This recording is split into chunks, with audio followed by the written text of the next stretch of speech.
All right, so it's Friday, March 8th here in Pasadena. I'm actually going to Radwood up in Sonoma, which is also Hooptiecon.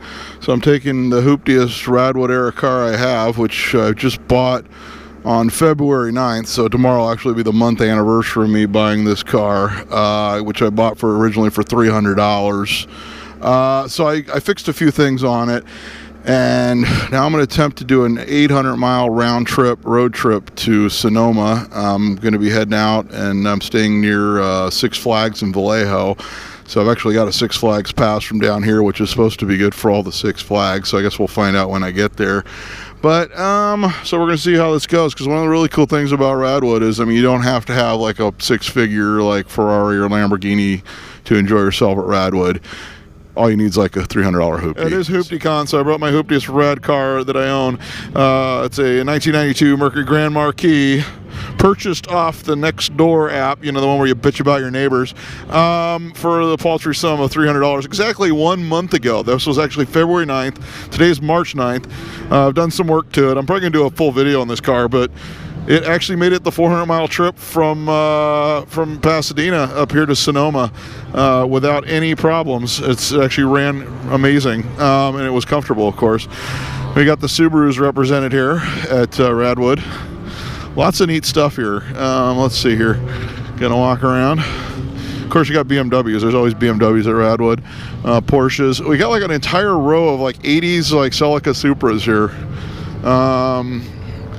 Of course, I think everyone that grew up in that era like had a friend in high school that had one of these, because they were like the quintessential like high school car. And of course now they've gotten extremely popular, especially among like all the you know, the Japanese tuner people. There goes a Miata like blinking its headlights at us. There you go.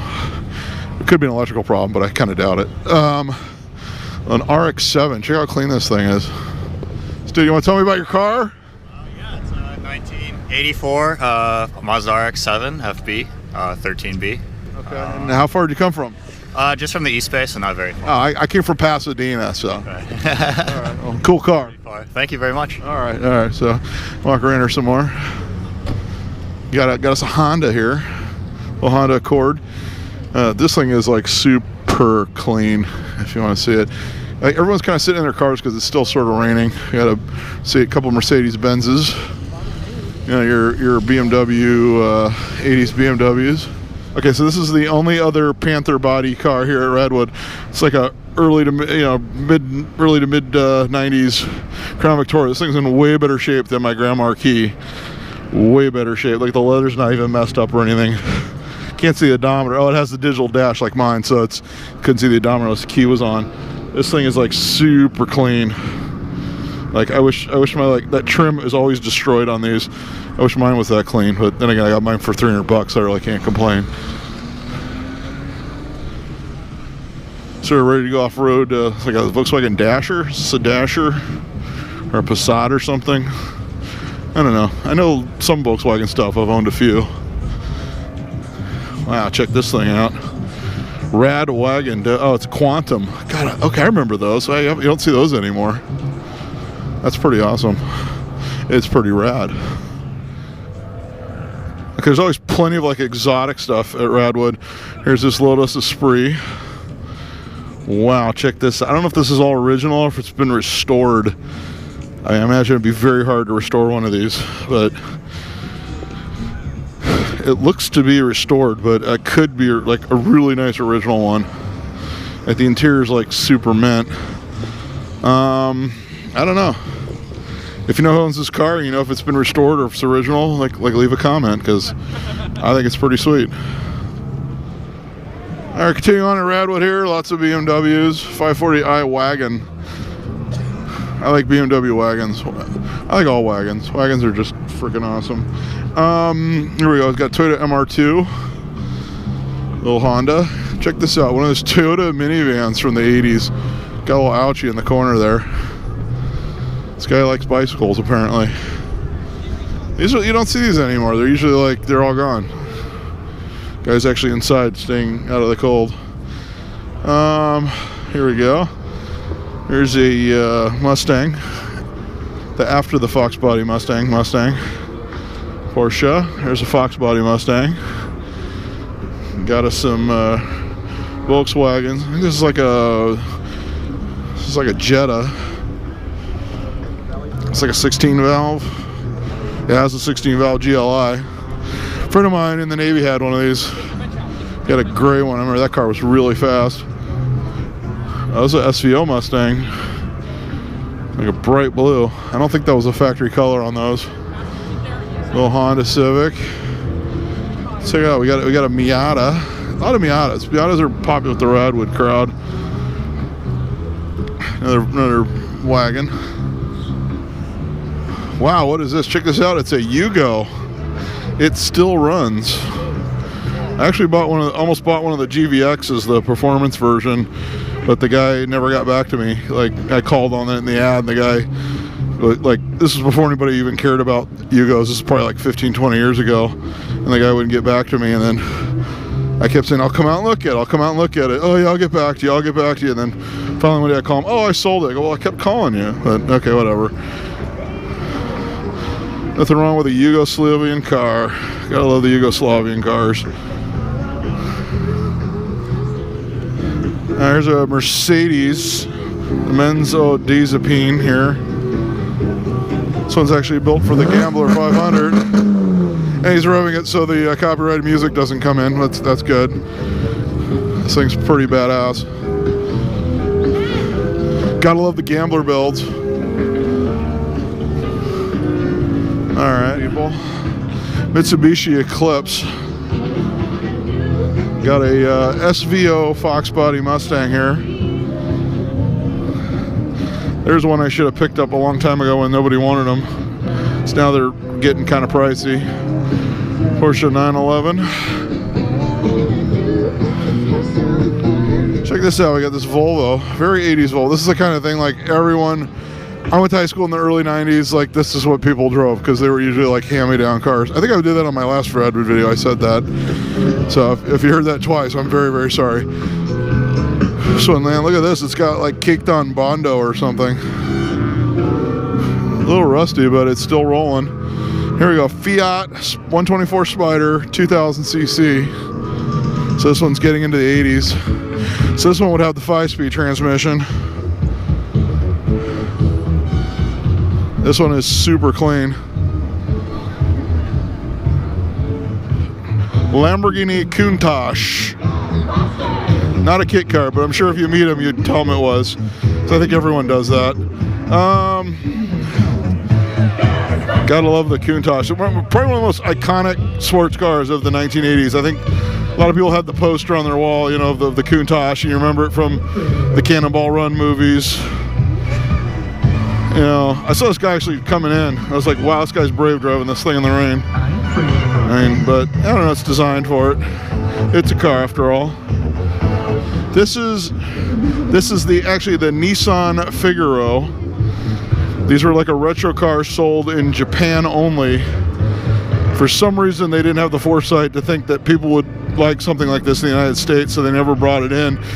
And now, you know, now that you can register in pretty much every state but California, people are actually bringing them in. I think Nissan really blew it not having a U.S. version of this car back then. I think they would have sold like hotcakes. It could have been like their Miata, like the one that, like, you know, really made their dealers happy. Speaking of Miatas. Now here's a Audi GT. This one is in exceptional condition. Yeah, looks to be an original car. I mean, the interior has its slight faults, but nothing major. And another Volkswagen Jetta. Here's one you don't see every day. This is actually a Harlequin Volkswagen Gti. It's Golf, and you don't see these. I mean, they actually sold these. I remember when these were actually on sale at the dealership. Of course, I mean, you had to be the kind of person that just wanted lots of attention to buy one of these. And you know, consequently, you know, now they're extremely rare and desirable. Back then, you know, I think people were like, no, I'd rather have one that it was only one color. Thank you very much. It's even got the multicolored steering wheel. I don't think you could find a more 90s car than that. There we go, Porsche 928S. If you like goofy pop-up headlights, this car is for you. Check that out. Somebody's ready to go skiing, and if it gets any colder, you might have some slopes here at Sears Point. He's got his tire changed, he's got his skis, he's all ready to go. He's ready to hit the slopes with his girlfriend Bunny, or whatever her name is. You can't talk about rad era performance without the Acura NSX. This is a really, really cool example of this car. Of course, it was sold in Japan as the Honda NSX. In really cool condition, really nice car. And this guy on the CBR, actually, he drove this car, or now I'm talking about cars so much, I forgot it's a motorcycle. Anyhow, the guy rode this CBR, and as far as I know, he didn't truck it and then just ride it into the show. He actually rode it here in the rain. So kudos to this guy. And a really, really clean example.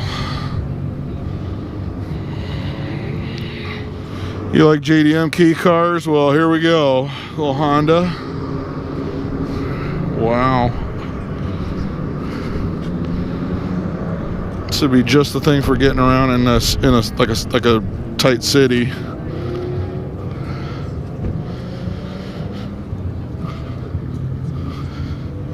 And of course, we got a Nissan Gtr Skyline here.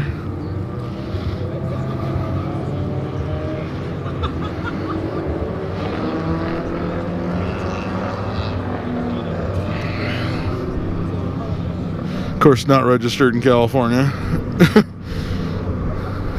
So I think the DMV would have a heart attack if you tried to get this thing registered.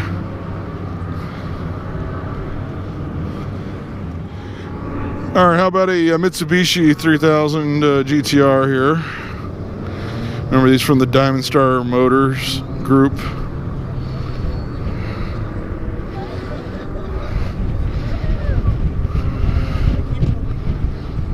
This one's really clean. I'm sure most of these were completely thrashed back in the day. Can't imagine it's easy to find one in good condition. Gotta have the Camaro Z28. This is I think it's the pre-IROC one. This is probably like an 85 or older. I don't know what year it is. It's like an 85 or older, like the pre-IROC before it was the IROC Z28. And those are getting highly collectible. Like for years, you could pick these things up cheap and just beat the living hell out of them. Now they're getting that collector status, much as the Fox Body Mustangs. And that's a Jaguar. This is actually a Celica Sun Chaser.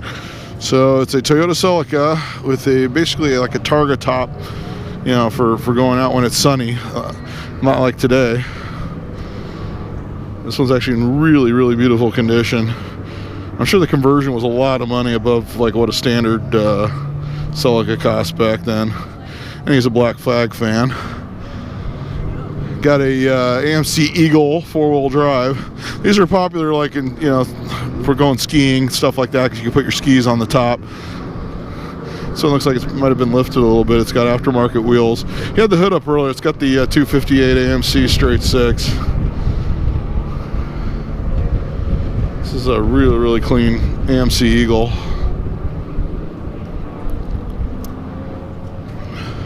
There's a Toyota MR2. My sister actually had one of these in high school. You can tell me about your MR2. Hi. It's a 20-valve 6-speed with a 4.5 final drive, and it's driven very hard. Very hard. Yeah, my sister actually had one of these in high school, but it was automatic, and you know, it was the boring edition. Yeah. Yeah, I like this one a lot. It was my first car at 16. Oh wow. That was so 23 now. So you're just keeping it up? Okay, that's cool. But yeah, check out the motor and the exhaust and everything. I've done all this myself, all of it. I did the prep work for the body, for the paint as well. Okay. I painted that and the wing, everything black I painted. But Yeah, it's a cool car. Like I said, it's not one you see a lot. A lot of these were completely thrashed and driven into the ground. Well, that's what happens to this one as well, but then I bring it back. Yeah, there you go. I know my sisters. I hate to say, when I borrowed it, I wasn't the nicest person to that car. Yeah, I had a crash on a mountain road, so the fenders didn't match. That one still doesn't, but it's close enough. Someone hit me in a drive-through, and then the front end was all destroyed from that crash. Yeah. All right. 85, so I never had the color match bumpers or the side skirts, but I added those. Yeah, I think my sister's was like an 86, if I remember right. Yeah, that had the flat bumper. Yeah. And the flat vent, but I added the other stuff. Like, I've been through everything, I think, on this car, like every piece. I don't know. I think the gas tank is the only thing that hasn't been removed. Yeah, that's cool. It's a nice car. Well, thanks for sharing it with us. Oh yeah, thank you. Yeah. All right, so we're going to talk to this gentleman here about his BMW 8 Series. Yeah, so this is my 97 850 Ci. I like it a lot because the late model one had the 5.4 liter versus the 5 liter, and it's been a really fun car. Just my daily driver at the moment. Okay, we can walk around it here. Yeah. All right, so anything, I mean, did you buy it like this, or was it I bought it, and then I just did the AC Schnitzer wheels and cleaned it. That's pretty much it. Just kept it stock pretty much. That's cool. This is, I said, it's a really, really nice example.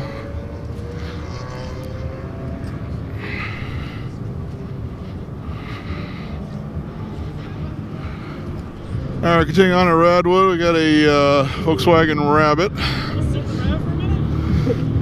Got a Scirocco. It's another one you don't ever see anymore. Those were extremely popular back in the day. 911, more BMW action. All right, we got a Buick Grand National. Now, back in the 87, I think this is an 87, it's the intercooled one. Yeah, it's got the intercooled badge on the fender. I believe this was either the fastest or the quickest production car sold in the United States back then. This dude's even got a bitchin' boombox in the back seat. This was like the fastest or quickest like performance car production car in 1987 sold in the United States. Of course, in '87 there wasn't a lot of fast cars being sold in that era, but these were pretty badass. And then of course the tuners got a hold of these things and just made them like insane. So they're awesome drag cars. Here's one that might not get any attention at most car shows, but it's a pretty rare bird. This is actually a Volvo Bertone coupe. Of course, normally when you see a Volvo of this era, it's usually a sedan or a station wagon. This is actually the coupe. Appears to be in original condition. The seat's got some patchwork done there. But overall, I mean, it's still a very clean original car. So it has like era correct license plates still, so it's a California car. Not one you ever see anymore.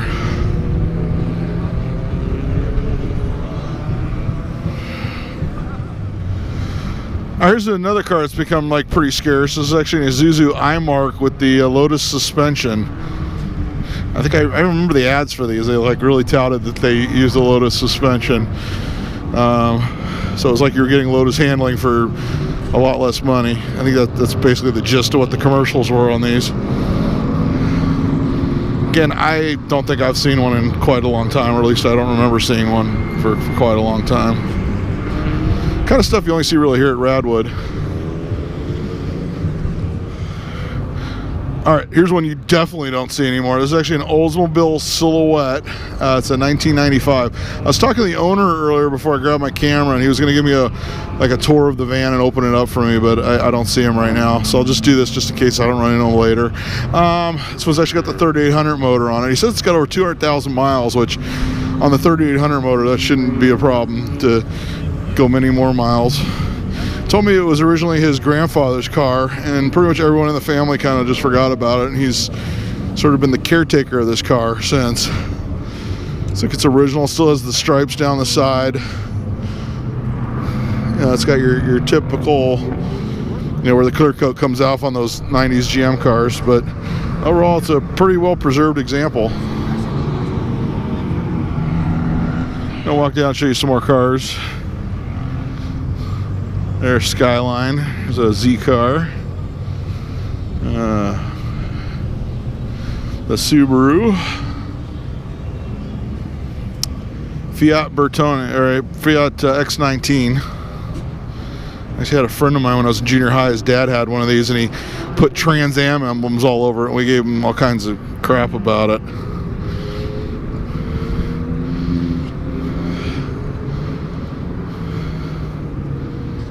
Another shot of the Subarus SVX. Got an Alfa Romeo. Little Chevy Turbo Sprint. These are made by Suzuki. This is like pre-Geo, like before they started rebadging the Suzukis as Geo. They badged them as Chevys, and of course later on they started badging them as Chevys again once they were done with the whole Geo nameplate.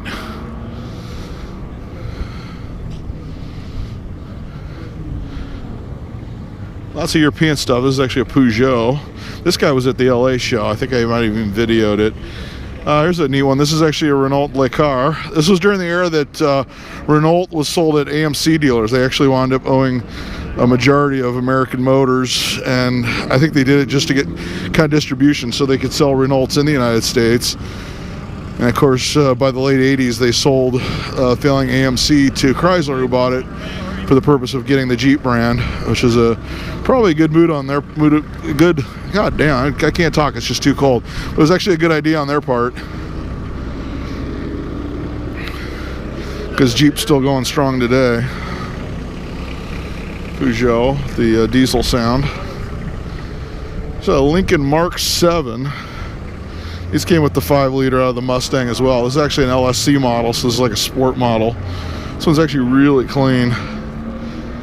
Someday I'd like to pick up one of these, or maybe a Mark 8. I've owned a few of the Mark 4s and 5s over the years. Never owned a 6, 7, or 8 though.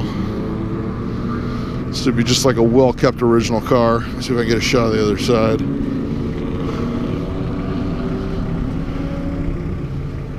And we're back over here. Another BMW. Here's that Crown Victoria again. And we got a Cadillac Fleetwood Brougham with off-road looking tires on it. Definitely needs some white walls. These got tough to find because a lot of lowrider guys got a hold of them.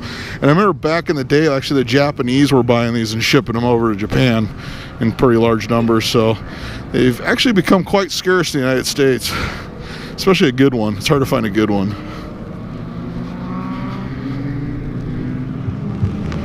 There's a few more latecomers here. Another Acura NSX, a red one. This car's pretty sharp. And we got another Fiat X19.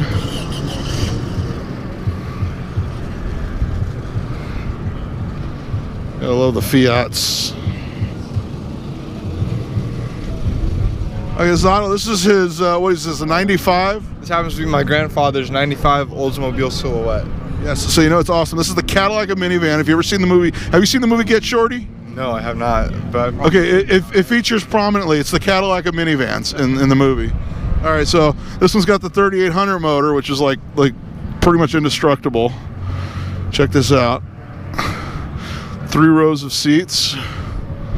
He's even got the original cassette player with the Discman, so you can listen to all your favorite CDs. So anything other special about this car?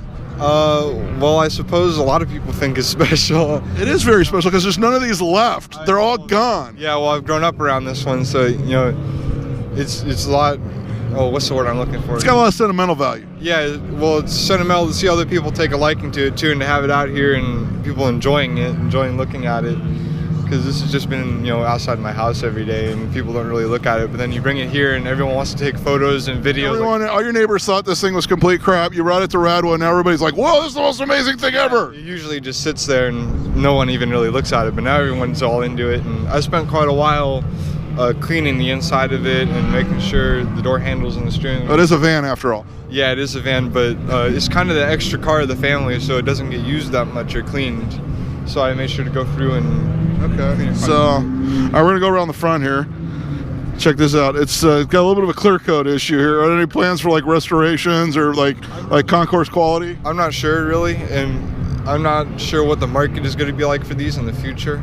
I don't really think. Don't expect Pebble Beach to be calling you, man. Let me tell you. Yeah, I don't think. Okay, well, let's hear. We'll find out. All right.